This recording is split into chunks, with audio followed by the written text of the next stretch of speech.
There's a big difference between the implicit and explicit messages we learn from society. I'll give you an example. When you're a kid and you're growing up, your mother tells you to eat your vegetables.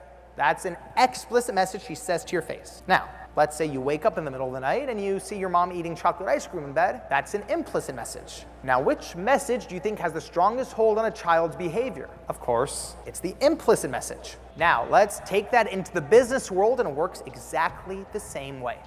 Let's say we're talking about this hypothetical company X, and this hypothetical company says, this year our main company culture, our main value is risk-taking innovation. Great. That's the explicit company culture. Now let's say someone on your team takes a big swing and misses, which is natural, and they get fired on the spot. What's the implicit company culture? It's always the implicit message that controls how your team will operate every single time. And as I travel across America talking to different corporations, the number one thing I'll see leaders ask about is why they say one thing and their teams do the opposite.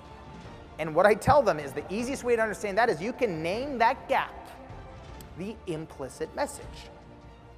Now, when we bring this all back to persistence, because that's what we're here to talk about. We're here to talk about playing to win. When we bring that back to persistence, when you think about it, I grew up in Los Angeles. We have pretty great explicit messaging around persistence growing up here in America. What do we tell young kids when they're growing up in this country? Try again. If you think you can do it, anything's possible, never give up. It's on every Little League poster in America. However, what's the implicit reality of what it's actually like growing up?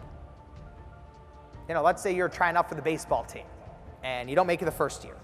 And you're brave, you try out the second year, you don't make it. But you're really brave and you try the third year and you still don't make it.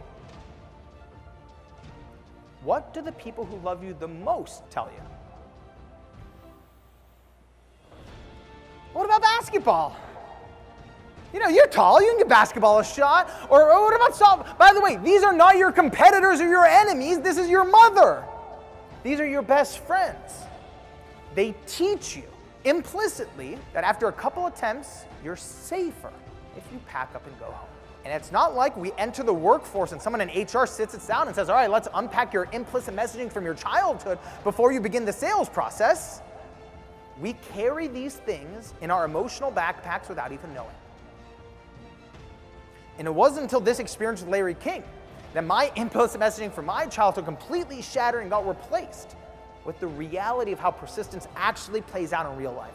The reality of how persistence actually unfolds in the business world. And the truth about persistence, the reality is you have as many at-bats as you're willing to give yourself. You have as many at-bats as you're willing to give yourself.